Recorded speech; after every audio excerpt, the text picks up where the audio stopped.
You know, I think you guys are going to find you'll like this one. Look at that. There's a cockpit in there. We're going to talk about how that cockpit was made, painted by hand, no 3D cockpit printing, and look at those details.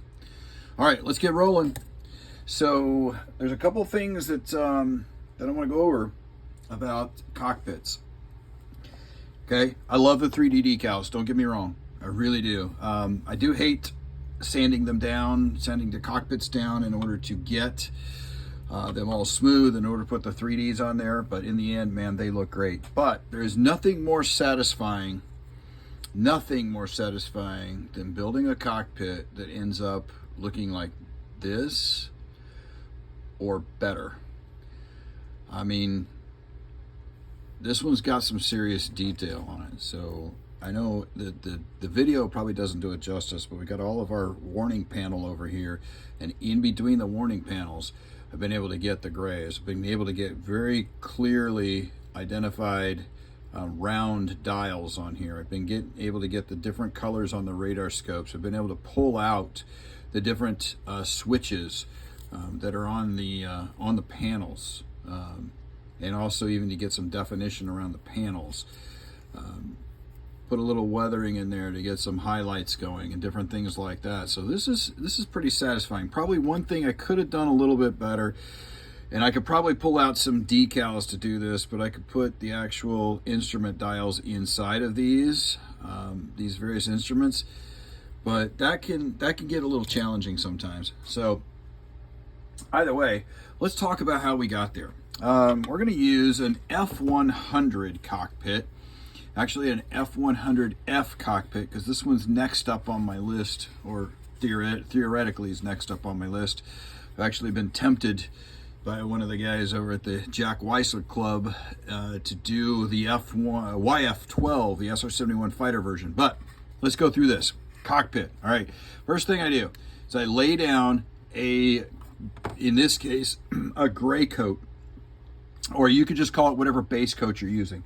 Now these fighters from the Vietnam era and whatnot, especially the Navy fighters, they always had a gray cockpit, or tended to have a gray cockpit with black instrument panels. So for this one and for the F100, I used Mr. Surfacer Gray Primer 1000. Gives a nice coat down there, nice smooth coat. The next thing I do is I pull out one of these Posca pens. And this is how I paint here. You know, for years and years, I struggled with getting the straight lines on there and getting everything taken care of. Using brush painting or using this or that, just never was good at it. So now these things are called Posca pens. These are essentially acrylic pens that have different tips. I have different tips on them. So this one's got what they call a bullet tip. This one here is a fine, really fine tip. There you can kind of see it. Another key factor in doing this is using the visors. Not because I'm getting old, but because this thing just blows it up to a whole new level where you can just get in there very, very carefully and very easily. So what we do, instead of having a paint brush, we'll take these Posca pens, and I will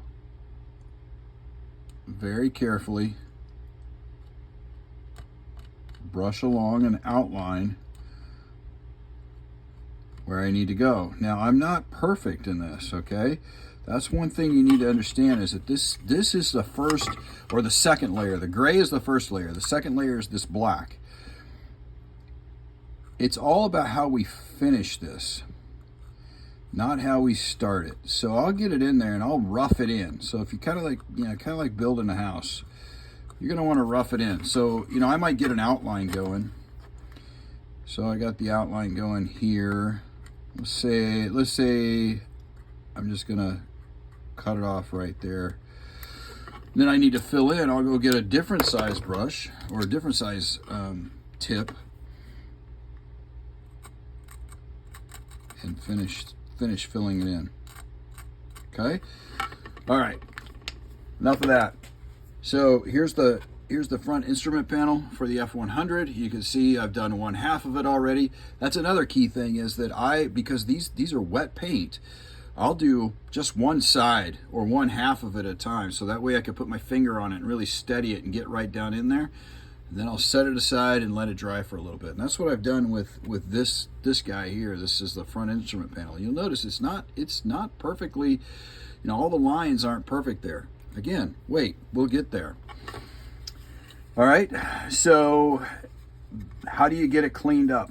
If you have a problem, how do you, if you're not as careful as you could be, how do you get it to get careful?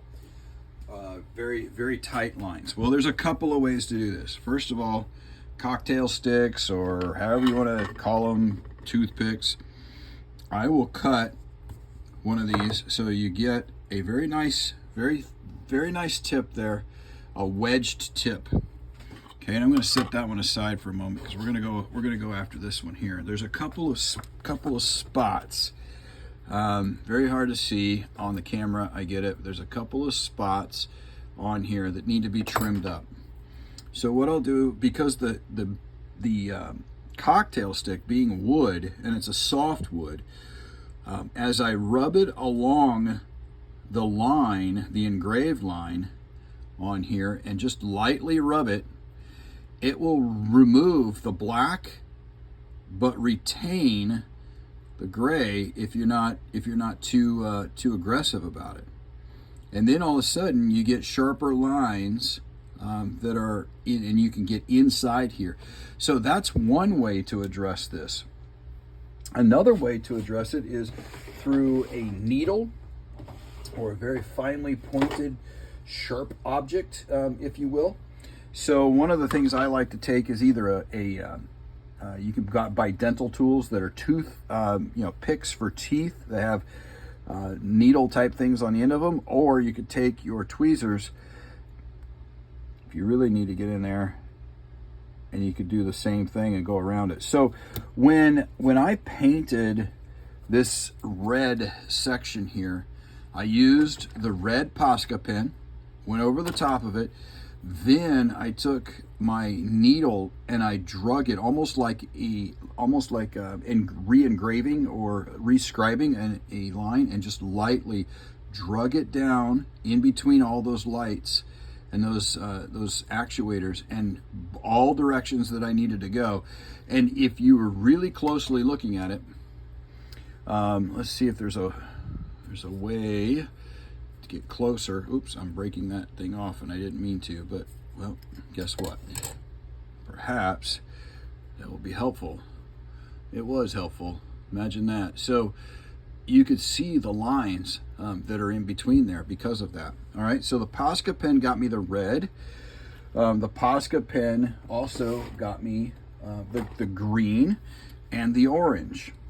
Now, the other thing you have to keep in mind with these is that sometimes these colors are brighter or come out different than they need to be. So for example, you're gonna find this one interesting. Now this is not the color it's supposed to be, but I'm gonna do it anyway.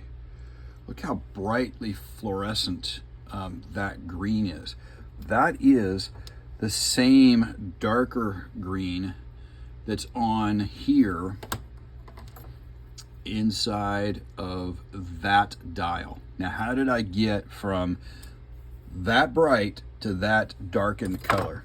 Well, that's the next step. So after you've kind of trimmed everything up, perhaps redone it a couple of times, perhaps identified a couple of areas that you need to redo, then comes in this stuff here, accent panel liner. All right. And what I would do with the accent panel liner, I don't know if I could do it without causing problems, but I'm going to do it anyway. I'm going to put that stuff in between and allow that to hit the spots, and it's not going to mix. I even put it on kind of heavy, but what that will do once it dries, right now it's really heavy, but once it dries, it tones itself down. Now, this is another piece of important material in this process. So once that all dries, the parts that are raised up, you need to remove that. So you would take your rosinol here, put it on a Q-tip, and just wipe it over the top of that. And what that will do is that will then leave the residual in between. There's two things that this panel liner does. First of all, it will darken things up just a little bit. So these are the same grays. These are the same grays. And you can see this one is much darker. In fact, it's probably got 2 or 3 coats of that panel liner. And I let that sit a while in order to dry. That's first part there, okay? Then, you know, wiping it away, and then once that is set, then you would just start to solidify what's going on here. All right, so you've got the first layer of paint, then you put your blacks on, then you trim up around the blacks for the instruments, then you put your colors on. You can notice that I put a whole bunch of different colors on this. I got orange, green, and red. I believe there's even some other colors in different locations. I think there's some reds on here, just different things like that. All right, so then I put the panel liner on. I let it dry, wipe it off, perhaps do the panel liner again. Now, panel liner, I was trying to tell you, actually serves as 2 functions. Number 1 is it darkens things up. Number 2 is the way that it runs around the instruments, it actually sharpens things up as well. So if, for example, one of these instruments here, I used, and I perhaps like scraped it off just a little bit too much, that panel liner will help solidify the sharpness of the line around the dial or around the instrument. All right, so you think we're done yet? No, we're not. There's another key feature here. So you can see on this one that we've got all those lovely little dials or buttons that have come out in accent on this panel. The question is, how do you get there? Okay, so this is my F100F again. There it is. You can kind of see. Now, there's a couple of ways to do this. Traditionally, what people do is they dry brush it. So they'll take a little bit of dry brushing paint, some silver, some gray. They'll apply that. They'll grab their their paintbrush, for example, a paintbrush like this. They'll dip it in there just lightly, and then they'll sit there and they'll rub it on their napkin or whatever until there's just barely any paint left, and then they'll brush this way. And one of the failures, if you will, one of the things that people don't understand is that when you dry brush, you got to dry brush both directions in order for it to really come out and get all the way. So that's one way to do it. I've learned 2 other ways which I think are better. Sanding sticks, skinny sanding sticks, to be a matter of fact. If you rub these things, and the not really coarse side, but also not the finest side you've got, but if you just lightly drag these across, you can see how it takes that black paint off there, and then the buttons and the dials start showing up. But interestingly enough, as I was doing this and then wiping away the residue, I found another way to do this as well. You don't need to buy these things. See this one right here? This was done. This is your key, and you've got 10 of these on a normal person, or I shouldn't say a normal person, but an average person. So if you apply some pressure and you rub your finger on these, in just like a dry brushing, on both directions,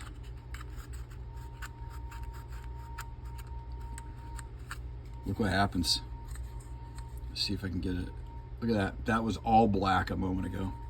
And the coolest thing is your finger really doesn't get much damage to it, meaning not a lot of black on it, because there's just so little that's taken off. But what it's doing is it's rubbing the paint off just the high spots, and you get that really nice taking, that really nice spot taken care of. And then, you know, you can apply as much pressure as you want. You can go back over certain sections. The key is going all 4 directions, left, right, top, bottom, however you want to do it. Make sure you go all 4 directions. That's how I got to that. Then there's another way to paint details as well. So for example, if you have a couple little buttons in there, or maybe a red trigger or something, you can go back and use your cocktail toothpick stick, take some red paint, just dab it in there, and just touch it on there. So, cockpits. This thing's been sitting there since Monday, ready to go into that. So then of course I come and I break this off. So now I've got to put it back on and figure it out. Otherwise it would go right in there. All right, quick update. I went ahead and did some work on this over the past week without doing some filming, because it was just boring stuff, putting things together.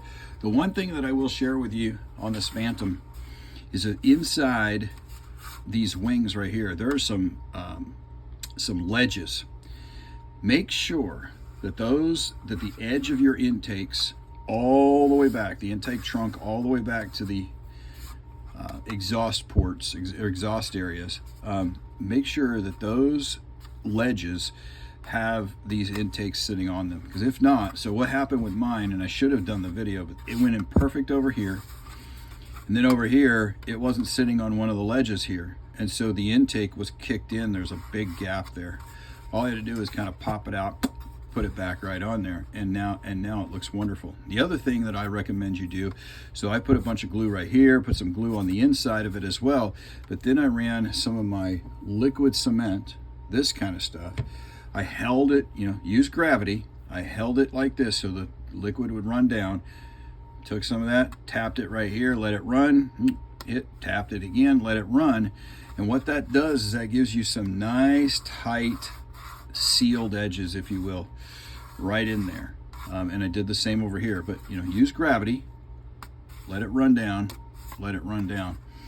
All right, so this weekend is going to be Cockpit, and the bottom, if you will, going on here. That's going to seal that up. We'll get the intakes on. I need to paint the intakes first. Remember, we weren't going to paint these intakes because we were going to have this bird on the ground with all the RBF, the remove before flight tags and everything on it. But because of the mess I made out of the landing gear, we're going to make this one fly. And one of the future episodes, to give you a little teaser, is how are we going to make it fly? Any idea? Well, and then how do you make it fly and actually turn this? That's the secret. We're going to play with that together in a future episode. So, Phantom Chronicles. I believe this is episode 9, but she is starting to look like a phantom now, isn't she? Certainly is. I even got some primer on the bottom there just to check things out and make sure it looks good. But it's looking like a phantom. Here we go.